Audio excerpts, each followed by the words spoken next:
Hello, everyone. Thank you so much for coming to our pitch event number 53. Today, actually, we kept very busy. We had done one this morning with Asia for 6 p.m. Singapore time.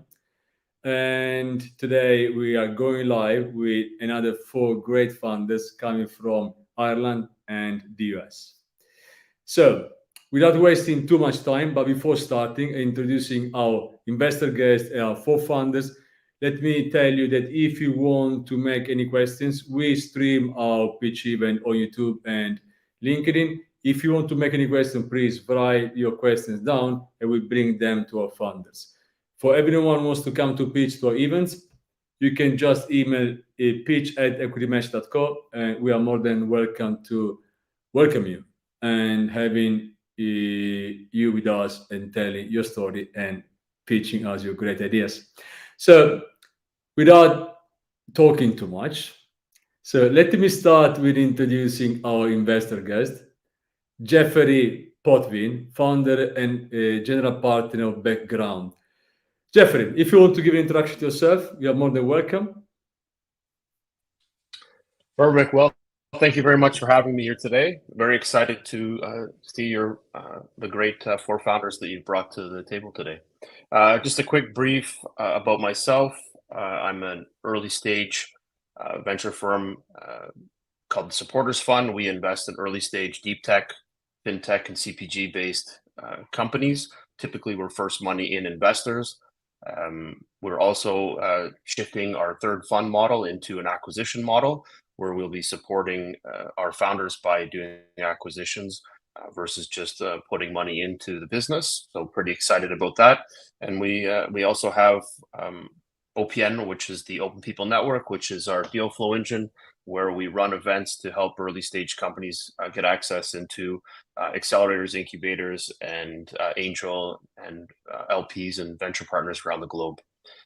Quick background on myself, ex-software engineer, worked for the largest retailer in Canada some 20 plus years ago, and spent pretty much the last 20 years operating in the early stage space, where we look to find great companies, founders, support them, invest in and help them grow their companies, obviously in a local market, and then help them scale them in global aspects. You can find out more information. I'll post my LinkedIn profile and happy to connect there. And yeah, thanks for having me. Thank you so much, Jeffrey. I mean, you are a very busy guy. Anytime I call you or message you, you are traveling everywhere. But thank you so much for spending some time with us today. And actually, you told me that today you're in Montreal. So yeah, maybe resting a bit from your traveling. So let me move to our four funders. And I am starting with Joseph Baliva, CEO of Goldfish Capital, headquartered in San Francisco, US, fintech lending, seed round USD 500K. How's it going, Joseph? Just unmute yourself. I'm doing great. Thank you. Hello. Thanks to you for coming. So give an introduction to yourself, and I will leave you to pitch and to Jeffery for Q&A. Sure. Well, thank you so much for having me. I'm a serial tech entrepreneur. I started out working very hard labor at my father's family's concrete plant. Hurt my back. I got a chance to go to college, and I started my first company in 2007 in my last semester at college. I drove that through the Great Recession and started closing big six-figure deals. And I made my first million revenue about 13 years ago when I was 30. And now I'm working on Go Fish Capital. So if I could go into it now, Go Fish Capital, we started out as a lender to SMEs. We, after closing almost 10 angel deals, we realized that we needed debt. So we got to the point where we got turned away by many different lender financiers, and we realized the problem wasn't with us, it was with the industry. We found how difficult it is for new lenders to become funded. So, and it's not just that, we found that new lenders struggle to obtain everything they need from the loan management software to the wholesale debt. And so what we decided to do is create a company that provides everything that they need. So we make new lenders, essentially. We provide the loan management software, the underwriting, as well as the ongoing capital, wholesale capital. So we do this by going around the lender. We can fund a lender even though they have zero revenue and zero portfolio size, because we fund the end borrower directly, and then we collect the loan payments from the end borrower, and we give the lender their profit. However, the contracts are still between the lender and the end borrower, where our lender financier contract is between us and the lender. So they can grow, our lenders in our network can grow traditionally. They can have a traditional portfolio, and we can fund them from absolute inception. Now, this appeals to new and budding lenders, as well as loan originators, brokers, anyone that wants to become a lender, but they couldn't do it because of the difficulties that I just mentioned. This will also appeal to big ticket sellers, such as retailers, where we can set them up with their own buy now, pay later, like consumer lending program, so that they can make an extra up to 50% revenue per sale, instead of seeing that money go to the buy now, pay later companies. This will appeal to retailers, dentists, auto dealerships, and appliance stores. Now, we surveyed about 170,000 non-mortgage lenders in the U.S. We found 81% have less than 5 million annual revenue rate. And that's because they are your typical alt lender, where they're not connected via FDIC like a normal bank, where they could get unlimited money. We raised about almost $300K from almost 18 different investors. Our accounts receivable is about $50,000, and we have been pledged $2 million debt from Garrington Capital with conditions. And to give you an understanding of what our competitors are like, Affirm is one of our competitors. However, there are no competitors out there that will fund or finance lenders if they have a zero portfolio or zero revenue. This is our scale up. I know it looks out of this world, but the only thing that is necessary for our scale up is to obtain debt, and our scale up will go as fast as how fast we can allocate that debt to borrowers. And because we're lending to lenders, it will go much, much faster than just lending to end borrowers. So we're raising another $500K via equity. And we're also looking for a $100K ticket. The minimum is $25K, but if an investor does bring forth a $100K ticket, we'll pay it back via revenue share in the first year, in addition to them keeping the shares for a future exit at, say, the D round. And that's my proposal. I finished a little early, so I'll take any questions. That's perfect in time. It's very good. We have more time to talk. Jeffery, I leave Joseph to you. Perfect. Thank you, Joseph. Hello. Can you share a bit more about where the risk sits? So if there's a default, is because you're lending to the lenders, does that fall on their books?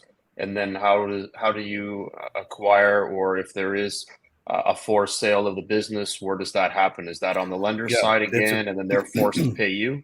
Yeah, excellent question. So there's several answers. I'll get to the point of it, though. One is that the lenders still bear the brunt of default. However, based on all of our calculations and decades of data from the Federal Reserve Board, and based on which credit scores we accept, we're estimating a 2.53% default.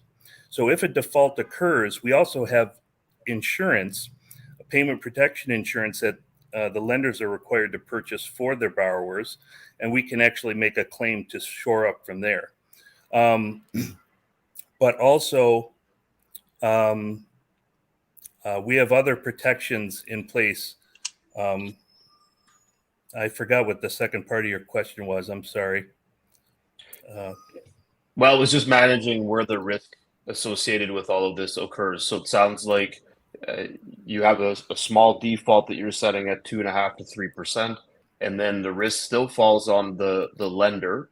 Yes. What then becomes the recouping mechanism? How much are you able to recoup on that default?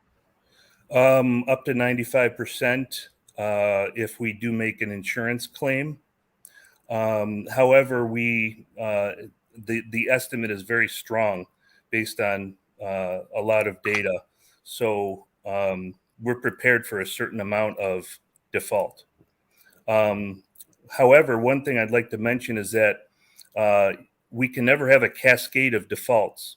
So if you would typically were to finance a lender, their entire portfolio would be in default if the lender defaults. Where with us, because of our model and funding and then collecting from the end borrower directly, the lender can't possibly default. And only the lender can default here or there. And, we assume it's 2.53% based on what we set as a risk model. So does this mean that your lender is more of a licensee type structure? So they're going out finding the person or the business to lend to. You're then using your KPIs and your metrics to understand their business model and then decide that if you're going to go forward with the lending, you lend the money to the lender, but then the lender lends it out to the associate or the company, and then they pay you. So you're actually making your money off. It's full circle. So if there's a default, you're going to know about it right away because they're paying you.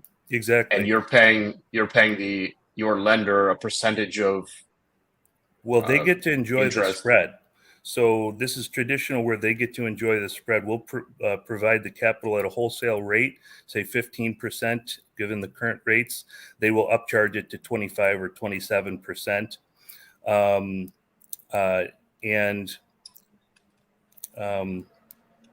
We do fund the end borrower.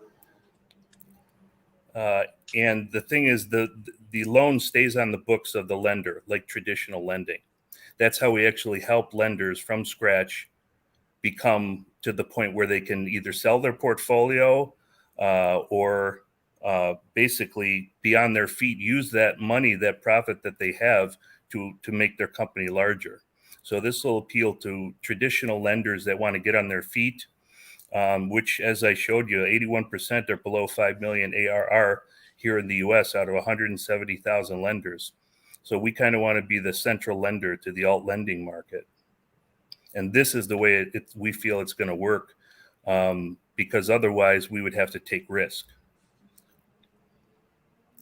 So based off of your metrics, is that it sounds like the default is a bit low. Is that correct? Like the 2 to 3% fail rate seems low. Yeah, so that's if how are you managing that? Yeah, that's if we accept credit scores of 600 or higher. If we want to have a greater revenue, we can go after a larger, the increased risk pool. So accepting, say, 550 credit score or higher, but that virtually triples our default rate. So the way it works is that we have to charge everyone in that pool a larger interest rate to adjust for those that will default. But also I wanted to mention, this is what I forgot earlier to tell you, we do the underwriting for the lender. So if we present this to a retailer, we totally automate this process for them, just like a firm would, for example, the buy now, pay later sites. The retailer literally has to do nothing but choose how much their spread is and collect their money. So this will appeal to companies to give the boot to the buy now, pay later site so they can earn that revenue instead of letting it go out the door to the buy now, pay later sites. So if this is the case, why not just, because everybody has a book of business under 5 million, now I don't know what their loan book is. I'm assuming it's got to be 10, 20 times that. Is that 5 million they have in revenue per? That's ARR, revenue, yeah. Okay, yeah, that's so revenue. What is their loan book typical value? Anywhere from 20 to 50. So taking that metric, you showed some numbers on the screen. What does the business look like in the next 12 months if you're able to? I know you're only raising 500K, but that's for you to run your business versus your loan book. So your loan book is sitting at 2 million. So as you keep progressing along and being able to increase your loan size to be able to go back to these lenders, are they getting a better rate from you than they would typically get from these other third-party lenders? Yeah, so we go by volume. The industry goes by volume. So the more we borrow, the better interest rate we'll get. And because we're offering this at wholesale to companies, to lending to lenders, we can get a very good price from a debt provider. And we're looking at various different options we're presenting. And that's, I want to answer you as well. Our lending operations is in an SPV, special purpose vehicle. It separates it from the company. So the company itself could go out of business and the SPV could still be liquidated for the investors. Jeffrey, we had to move to our second funder. We have 5 minutes, but thank you so much, Joseph. Stay with us. Don't go because we are all back soon. Thanks, Joseph. Thank you. Thank you, Jeffrey. I'm moving to our second funder, Mike Hill, founder and CEO of SensiPass Ltd, Dublin, Ireland, cybersecurity, deep tech, AI, B2B infrastructure. Pre-seed around 750K in USD. How's it going, Mike? Going great. Thank you very much for having me too. Thanks you. Thanks so much to you for coming. So I will leave to introduce yourself, pitching, and to Jeffery after. Certainly. So I'm in Ireland, but I'm originally from the US in Milwaukee. My first startup was a rock band. I played keyboards and sang. So I've sort of always been an entertainer. Actually, the keyboard issue was one of the ways, or the genesis sort of for coming up with a solution, which I'll be describing in a few minutes. I've had more than 25 years of experience in risk management and management consulting. I was a non-proliferation consultant and contractor to the Department of Energy for about 5 years and the National Nuclear Security Agency, commercializing de-weaponized technologies for non-proliferation purposes. So I've got a bit of an eclectic background, and I think it all lent to the solution that I'm about to describe. So in 1962, Fernando Corbato invented the computer password at MIT. And the problem was it wasn't really designed to be a high security solution. It was meant to be an access solution for people reserving time on their mainframe. And since then, he had said that it's become an absolute nightmare, a $6 trillion nightmare that costs people their life, their time, money, and their freedom and privacy. So the problem is that passwords are compromised a lot. And especially now, we have a new player in the cybercrime arena, and that's highly weaponized artificial intelligence. It's our involvement in user authentication has dropped drastically over the last decade or two, to the point now where we're not even authenticating people. It's just basically a device with passkeys coming out. The thing is, AI has gotten exponentially smarter, especially with ChatGPT and large language modeling, which is not going to be, we can't keep on doing things the way that we have been without losing the security and privacy. So let's see what the industry's been doing. The industry is essentially looking at the problem of passwords in two ways. Either eliminating passwords to make it more convenient for users, which means we're not authenticating people anymore and leaving this opportunity for weaponized AI, or we're making passwords more complicated as a memorized secret, which is not scalable either. I'll be writing past paragraphs pretty soon. We took a different approach to it. We just thought, why don't we just change the memorized secret into a better memorized secret. So by turning it into a personalized interaction that's related to something else that is familiar to you, like a device or like your biometric, we can correlate that interaction with the device data or the biometric data to create a very, very sophisticated dynamic digital signature that's very intuitive for people. So our first version of this was taking a face biometric and registering a secret interaction on it, and then correlating these literally thousands of different data points to provide a 3-factor dynamic digital signature in essentially 2 seconds. But since then, we've built quite a few other things. In fact, 6 different solutions involving solutions for kiosks, for voice interactions, for immersive environments such as AR or digital twinning. We're talking to a national lab right now about potentially doing something there because it's a very important place to protect in the energy sector. And physical access control, which we've done with our technology partner, Abloy, for their high security digital locking mechanisms. So the industry opportunity is fairly significant. The password authentication market's currently at about $18 billion. And by the end of the decade, they're expecting somewhere around $40 to $50 billion of an opportunity. And that's mostly being serviced by eliminating the user from user authentication, which is not going to work no matter, it can't be sustainable. We operate under a very simple revenue model with license blocks, very conventional with other user authentication companies, and customization and training and support services. And we sell through OEMs, distributors.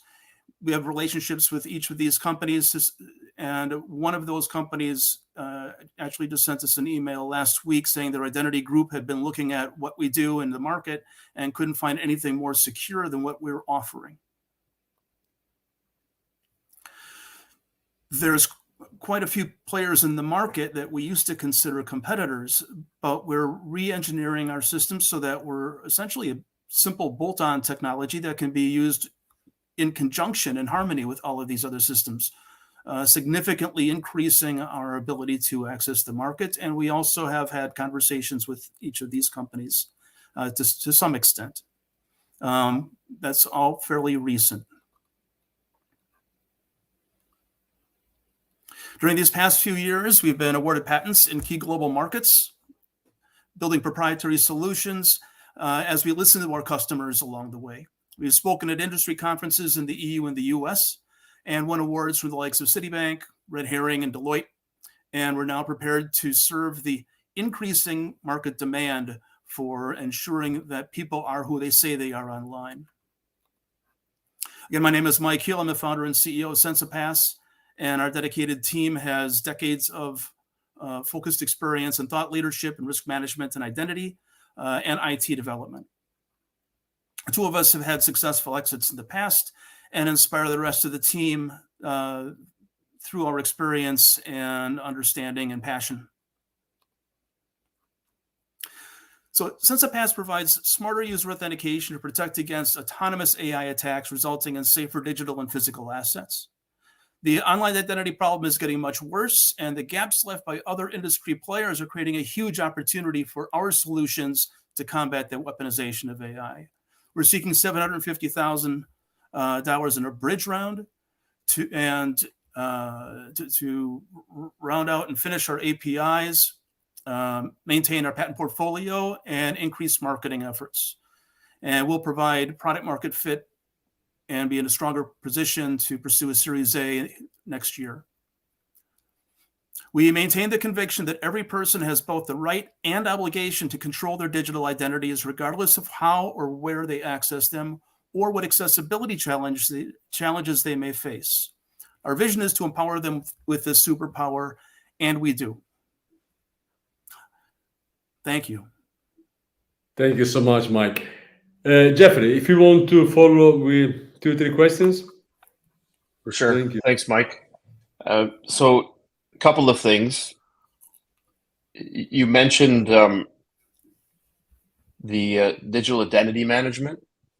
So I guess what I'm trying to understand is that you mentioned earlier too that you're a bolt-on. So are you managing the identity for anybody logging into any system anywhere in the world on any platform, or are you managing biometrics on how that information is being kept? I think there's a differentiator side is it my digital platform that you're trying to manage everything for, and that allows me to be authenticated in anything and everywhere I go, or are you just being a password protection program that enables me to manage that? Like, what is the differentiator between the two? Like, what are you trying to solve as your main core problem?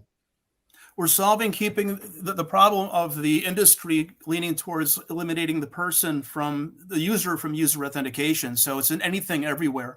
And this defines multi-factor authentication with 3 factors: something you are, something you have, and something you know.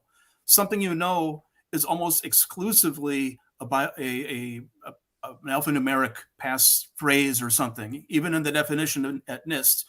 But what we're doing is simply replacing that with something that's interactive that anybody can use in any kind of endpoint or human machine interface. So we're creating a lot of new machine interfaces, exoskeletons and AR environments. We don't have a good way of doing that with a keyboard. So our devices are all supportive of interactive elements and senses. So that's what we do. And the fact that it's related to the other thing, it's not intuitive for AI. So we have one simple API that we're going to offer all these identity providers and sit on top of their biometrics. Okay, so from and it's all fascinating. This has obviously been a big issue for a very, very long time on how to authenticate people that's inside a business, outside the business, to obviously anything that they're doing online. And they talk that 80% of hacks are done through password protection issues, all of this stuff. So it's not like it's improving, it's only getting worse. I think people are becoming less intuitive on coming up with ways to put passwords that are valuable, that are going to be remembered, or at least be less hacked. So I agree that there's a lot of value that you can add in by tying all these technologies in. I think one of the concerns now is that AI is becoming so prevalent is that now you can mirror any sort of, if I can get access into biometrics, any scans, now I can actually be you. So how do you differentiate yourself and prevent those issues happening, because you're seeing deep fakes that are occurring? This obviously is going to be very a big security breach, is that if I can pull some of this data out of a couple of hacks, now all of a sudden I can be Mike Hill and no one will know the difference. I'm opening up bank accounts, I'm doing everything because I've got biometric scans, all of this stuff. So if you're signing into your mobile phone, that basically is taking your biometrics. I get your phone, I get your biometrics. So there's so much fear that's going into this space. How do you guys own this and control this from that type of hack occurring and that information being pushed out?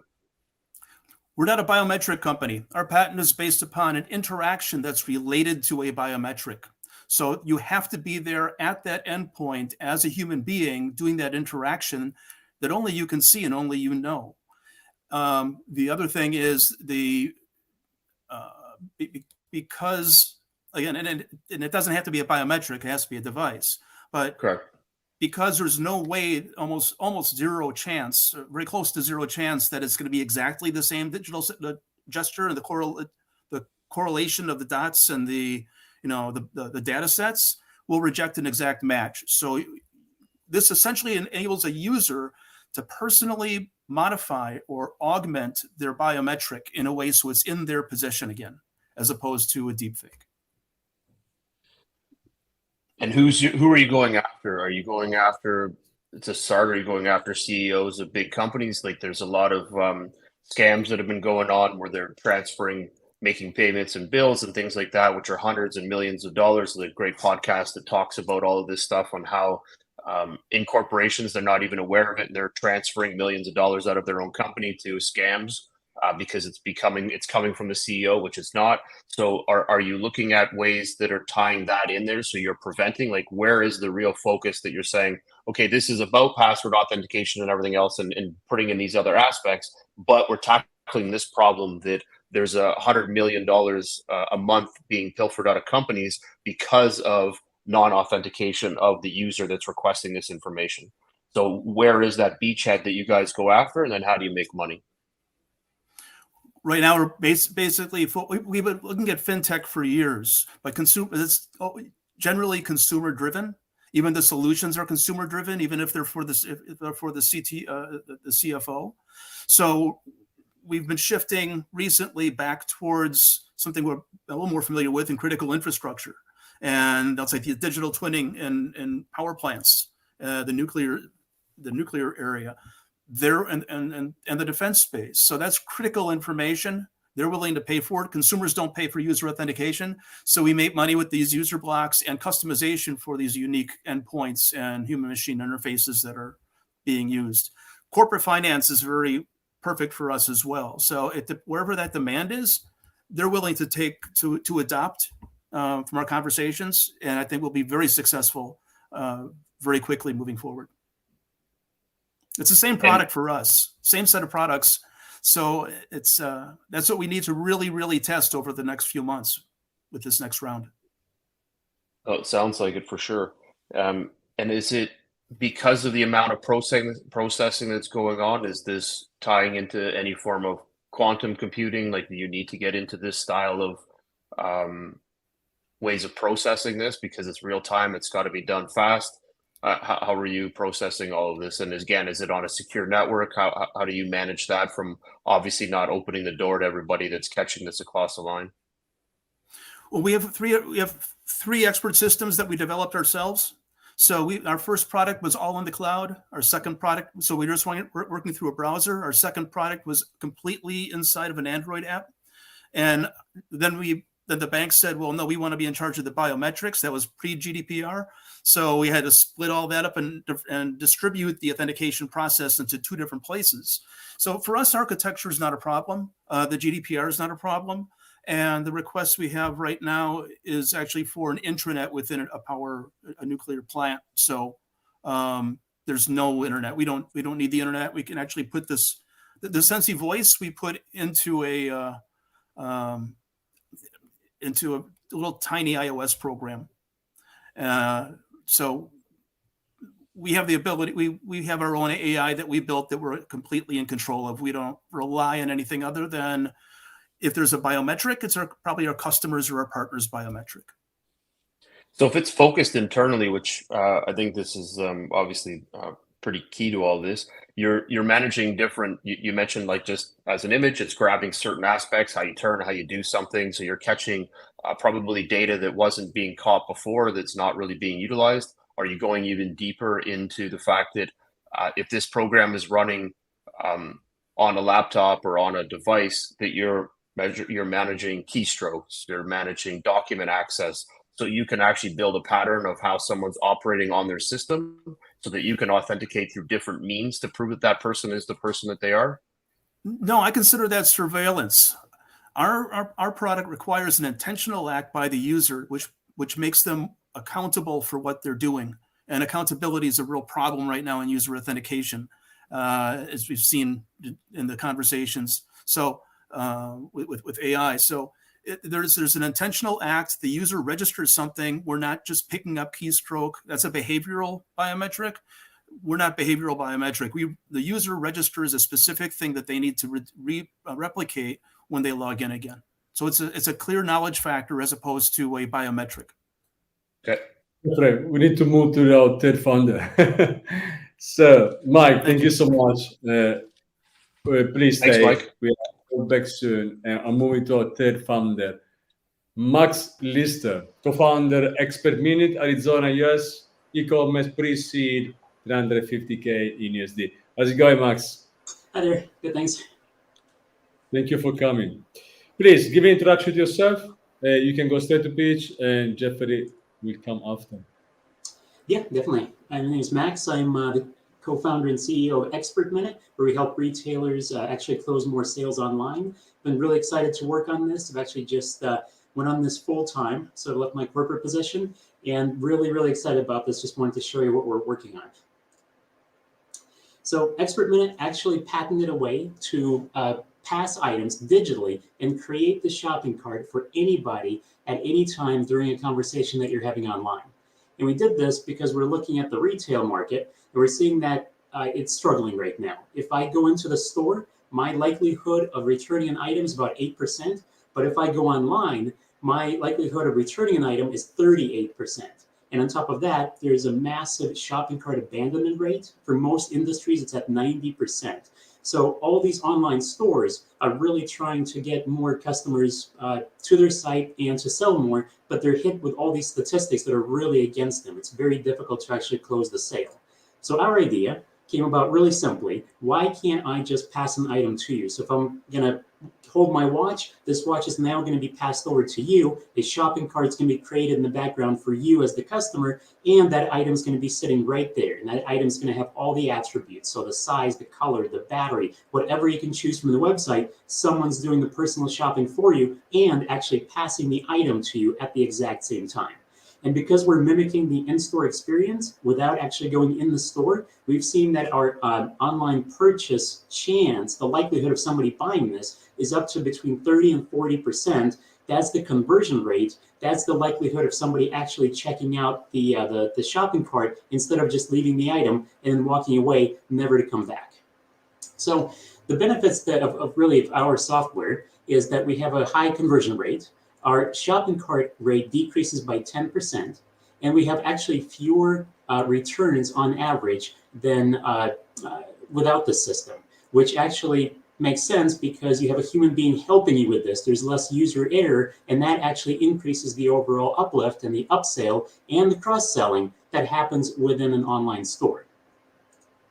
And for our company, we have two revenue paths. The first one is to build out the apps for all of the e-commerce platforms, which we're doing right now.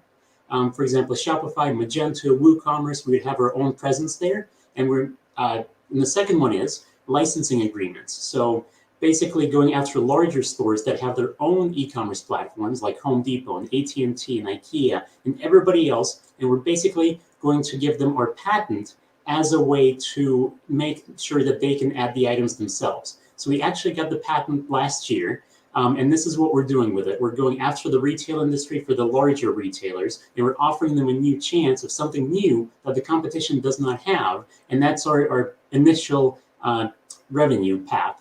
The second one is the e-commerce sites. So for example, Shopify, we have a simple SaaS model that ranges between $20 and $200. It's all based on the number of hours that you use, and you're able to have a video conversation with your customers online and pass the items as you're having that conversation. That's what drives sales. So we're raising $350,000 on a $3.5 million valuation, and the majority of the funds are going to a marketing campaign. So we have a new idea. We're going after the Shopify stores first, and there's about 2.5 million Shopify store owners that are out there that fit our criteria. So that's who we're targeting right now, is we want to let them know that this new idea exists, that we're available, and we'll be available pretty much starting in July. They can start using our software. And just a quick note on the revenue.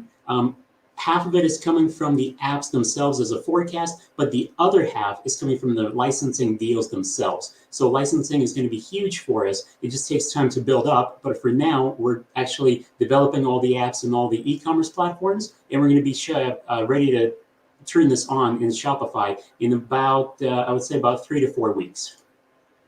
And just a quick note about our team. We're all based out of Phoenix, Arizona.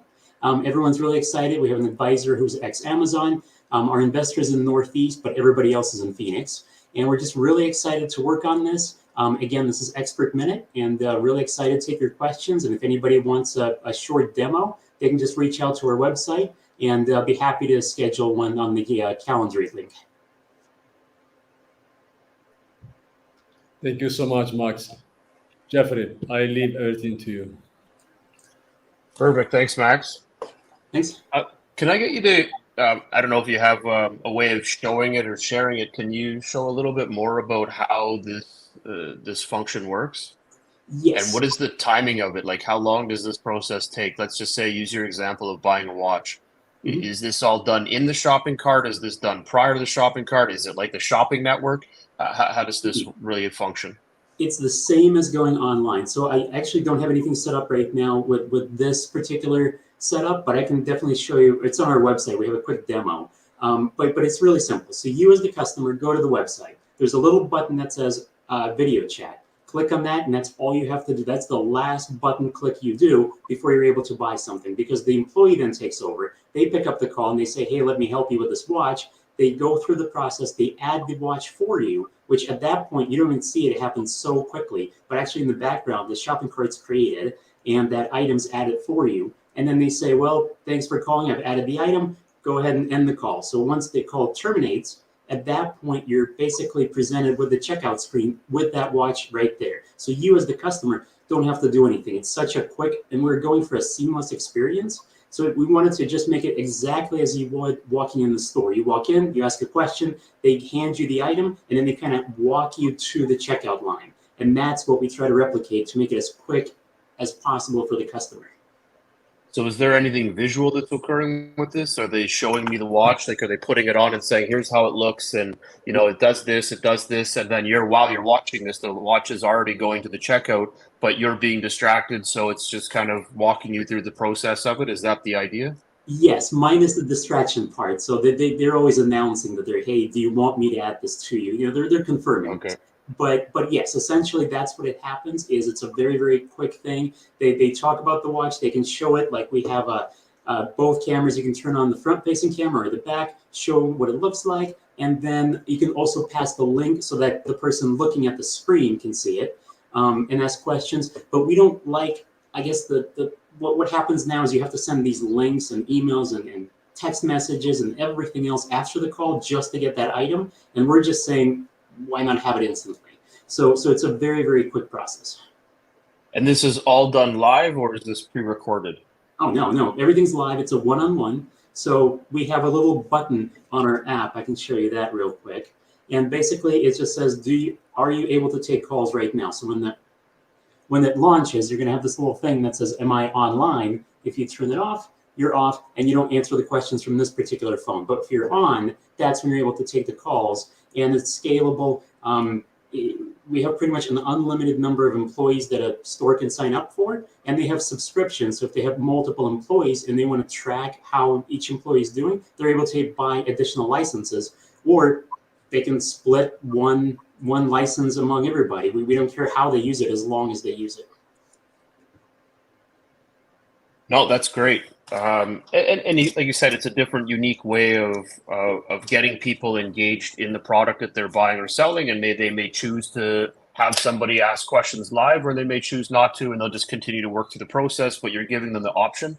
So does that mean you're building a form of call center, or all of these are going to be built into the company themselves, and those people are going to be on pagers, or whatever you want to call it, I guess, on buzzers that say, hey, you're up, you got to get on this live call? Yeah, it's really up to the company how to use it. We've talked to companies that immediately want to put this into their call centers, into the chat function, which is fine. It's just the same chat that you'd have now, but you'd be able to have the item instantly instead of a link. But I've always envisioned this, like from the first time I heard this idea, my friend came up with it and we started working on it immediately, that people in the store would use it, that the employees who've already been trained on the floor would be able to pick up a tablet and just answer phone calls. Like the cell phone industry, they have so many people just kind of walking around waiting for people to come in. The mattress industry, Best Buy, there's so many times where people are ready to talk to you, but there aren't enough people in the store. So it's really up to the store owners themselves to decide how to use it. We're just giving them this kind of blank template and saying, here's a new opportunity, figure out something, maybe there's a way we haven't even thought of, that they can start using it. No, I think that's great. I posted in the chat one of our portfolio companies. They're called joinanswerable.com. Check them out. You guys should chat. There are probably some good opportunities for you guys to cross-network each other and clients and work. They're doing something similar, but in a different aspect of the business, supporting products. Now, how do you mentioned that you can bucket it out by hours of cost of time to put these people in.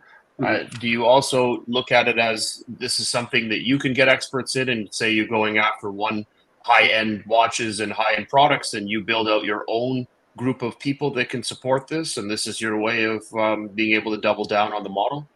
Yeah, absolutely. So that's actually another kind of a different venue for us, but that's something we've talked about is people can actually be the experts or the influencers themselves, not necessarily store employees, but the store employees could hire them as influencers to talk about that watch or that fine cigar or that $5,000 bottle of wine, which I don't understand how they can be that expensive, but if somebody explains it to me, I'm more likely to buy it. Like it's just, there's so many different ways of doing it. And the way we've broken down is we just give you a number of hours that you use per month, and you can spend a couple hours talking about that expensive watch or that wine. Or if you have, quicker interactions, and let's say this watch is only $50, you can have many calls, but at a smaller margin. So it's really, really flexible as far as how to use this model.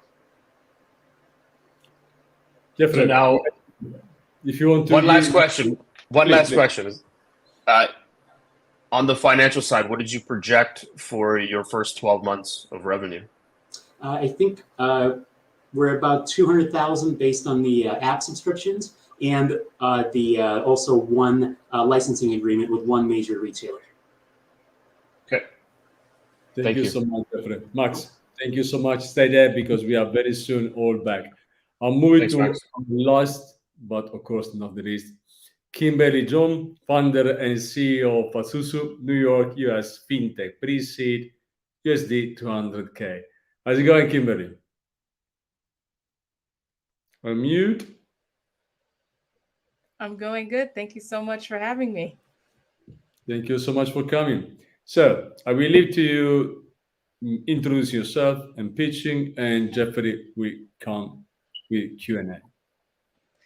Oh, absolutely. So I'll give a quick introduction. My name is Kimberly John. I am the co-founder and CEO of Fastsusu, a rotational savings company, and I can't wait to present for you all today. So let me go ahead and share my slides here. All right, are we good? Good.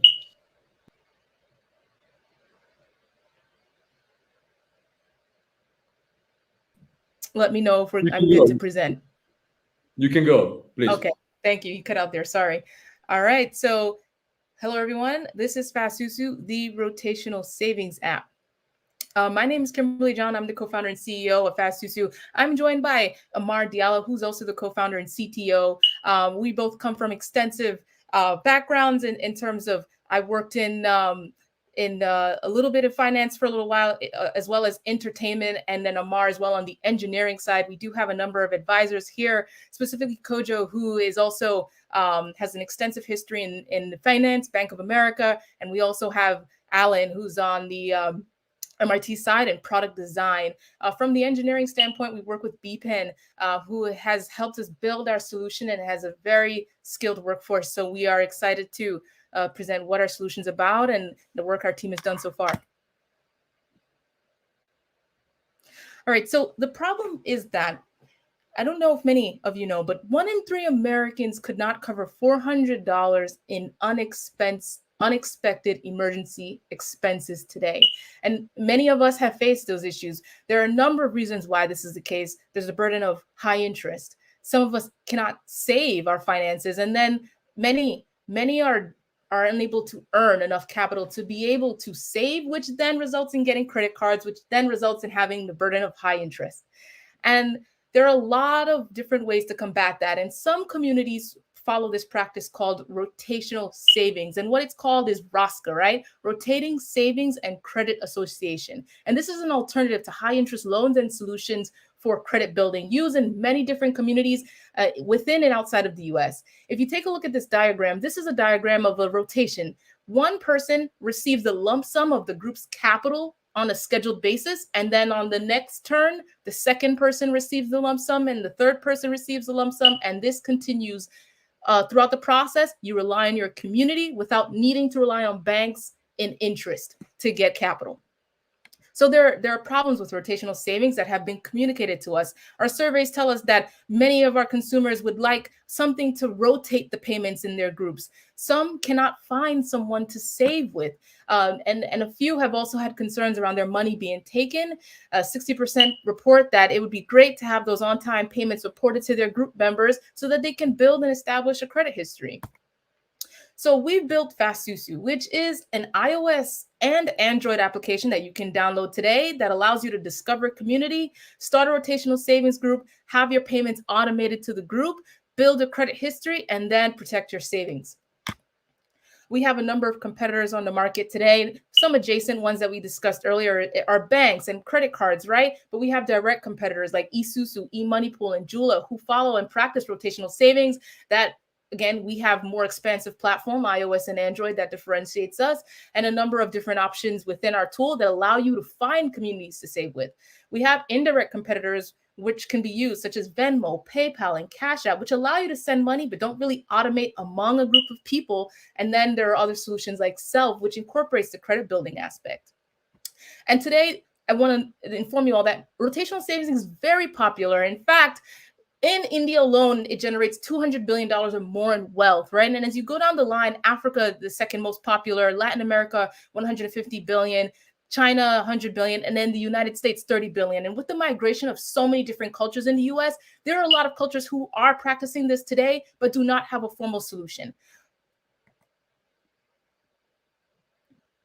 So our target market consists of a number of users who want to borrow, who are interested in saving, and who are also interested in investing. And we do have a model that will support these different groups. We found that many of our users want to take their savings and use it towards home, investments, travel, and their savings, majority in which consist mostly of women and then secondary men.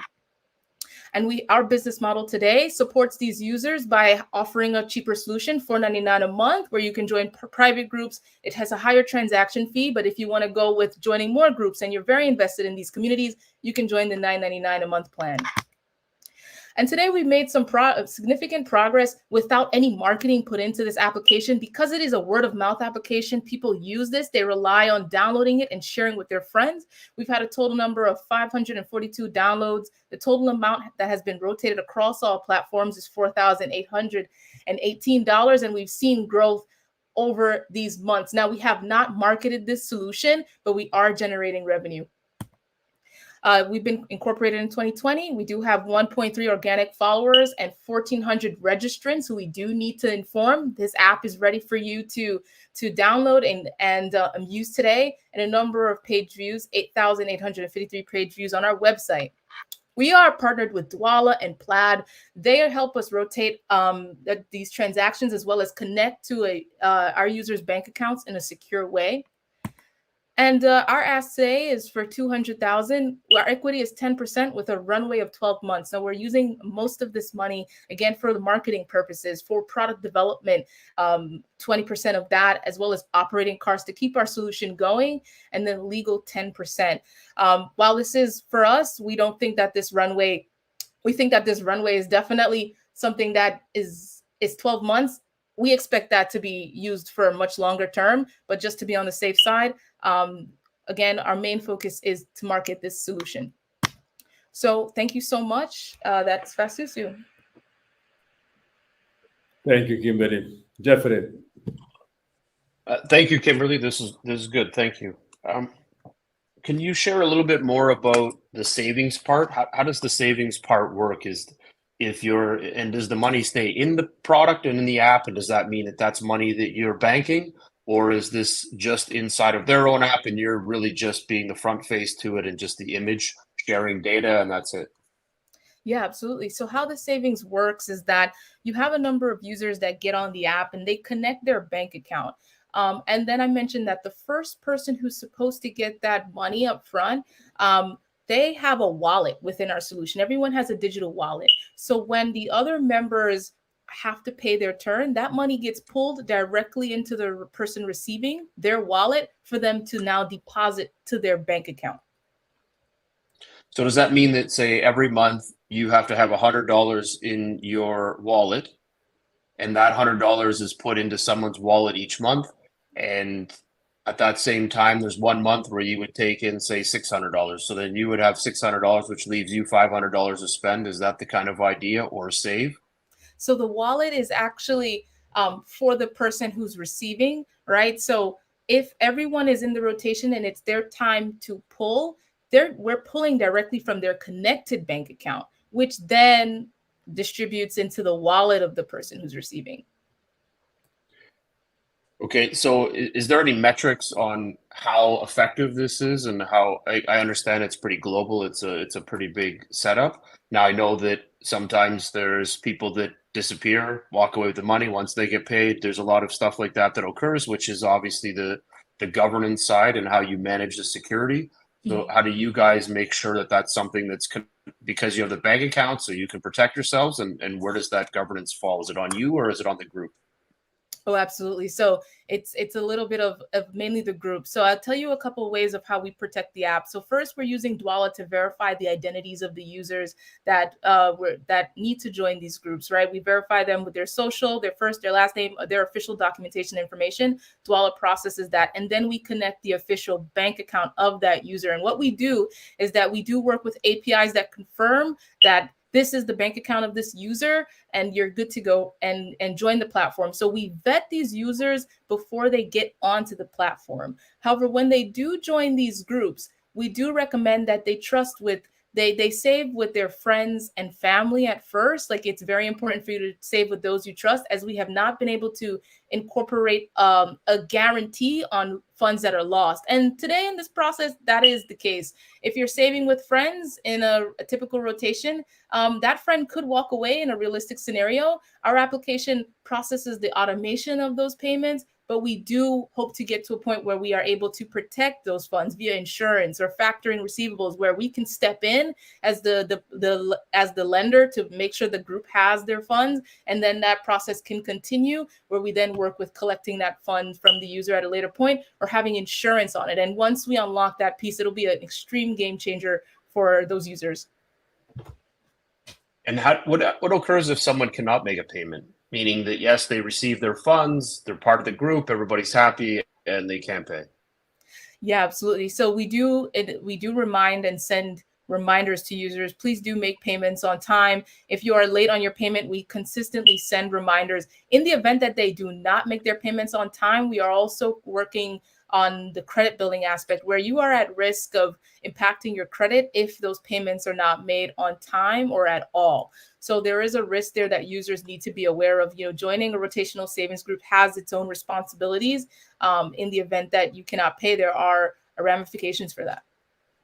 So this does go against your credit score. So you guys are working with the credit bureau are you APIing data in? So you're matching data up to ensure that it's matching to the correct person, and you're organizing that all the way through?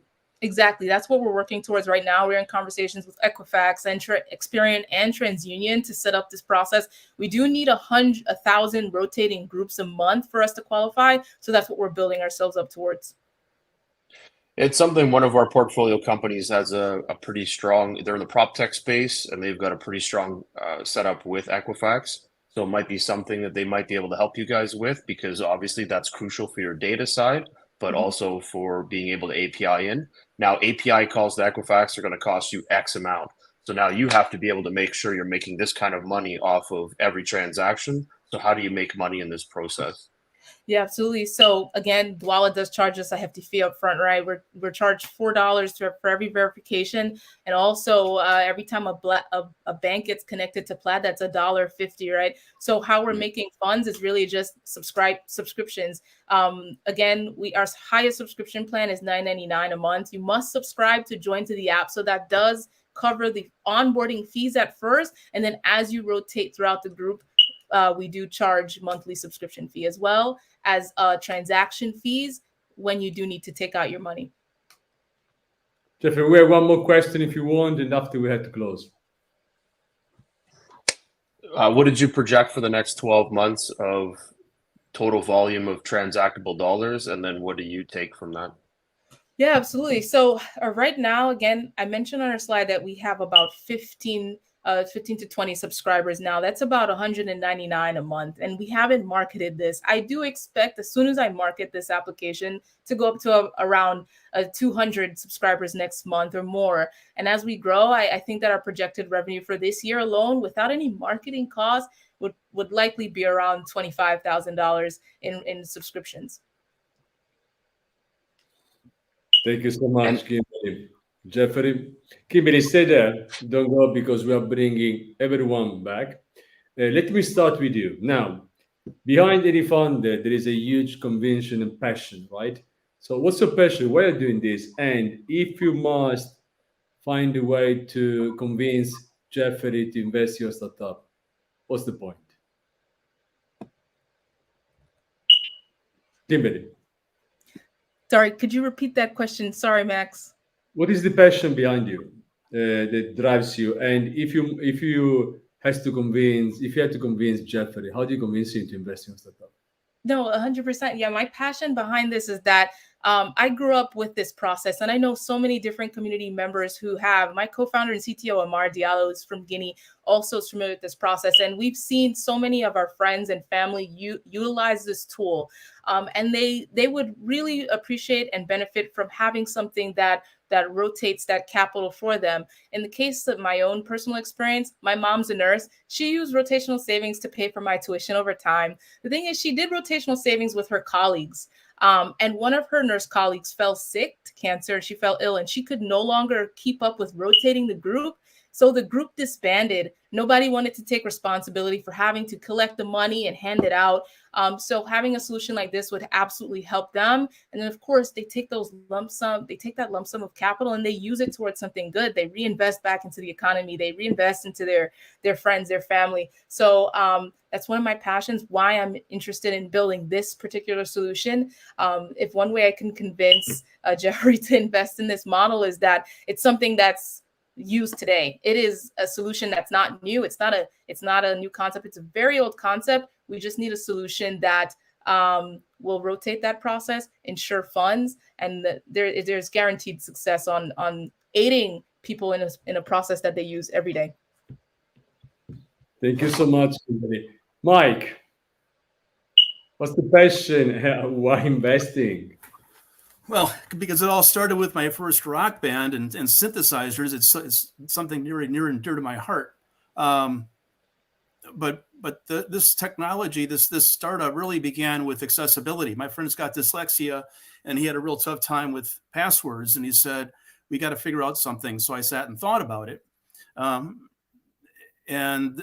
I was also on the board of the Eisenhower Center in Milwaukee, which it's an NGO that provides services for people with physical and physiological challenges.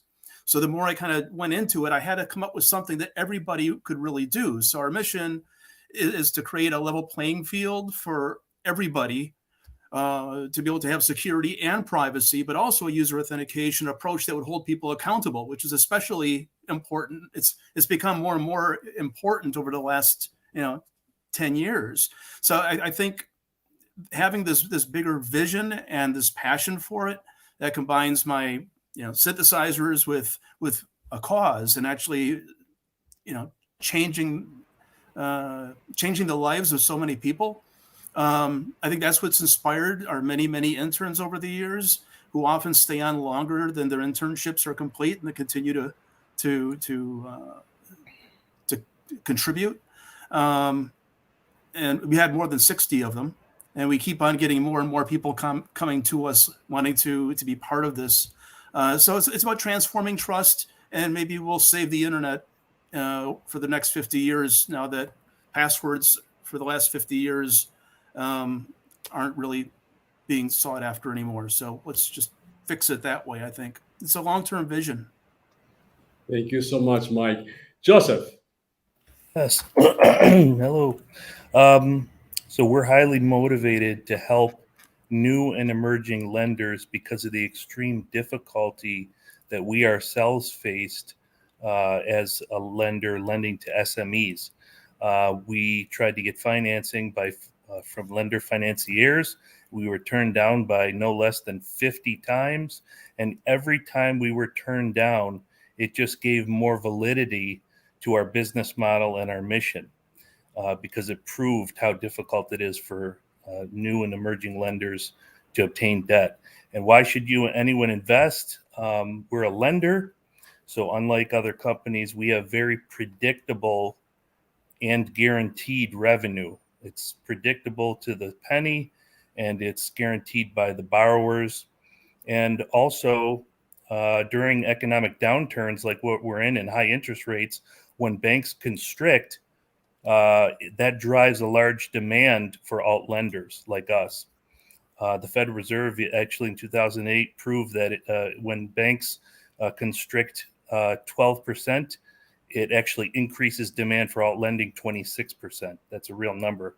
And also, we're highly scalable. One of our competitors, Affirm, the buy now, pay later company, did $400 million in just their second year. Now, after 5 or 6 years, they're doing $16 billion in revenue. Just last year was only $8 billion. So that's a huge jump, huge scalability.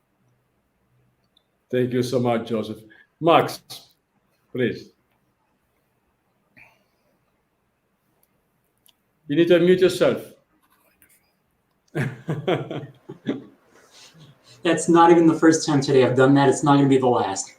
But yeah, we're really excited to work with the retail industry. I know a couple of friends who've started their own online stores, and they just said basically there's no way to compete other than to have a higher SEO spend than somebody else. So all you're doing is the more money you put in, the more sales you have, but it's not really a competitive marketplace. And we wanted to bring something new and a new innovative way to actually give a competitive advantage to small and medium-sized online stores, but at the same time to bring this innovation to larger retailers so that their employees can benefit, and if they have a commission model especially, to give them a chance to talk to more retailers. So just really excited to work in the retail industry, and it feels like this is the right time at post-COVID with everybody shopping online. Right now is the time to really capitalize on that.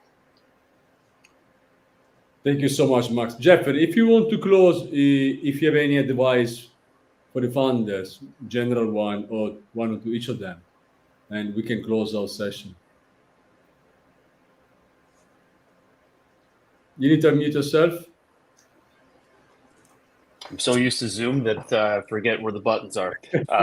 I'll start off by saying that great job to everybody. You're all solving really in-depth problems, which I think is great. You're seeing them, you have the passion. Those are the biggest piece to building any company, is having passion, which is phenomenal. If you take the last 30 seconds that you all did with your pitch and incorporate that into your pitch, you'll probably find a lot more clarity because you actually use your why. Why are you doing this? And that actually helped me understand better the model of what you were trying to do, because you actually did the elevator pitch to figure it out. So somehow incorporate a little bit more of why you're doing it in your pitch when you're going through.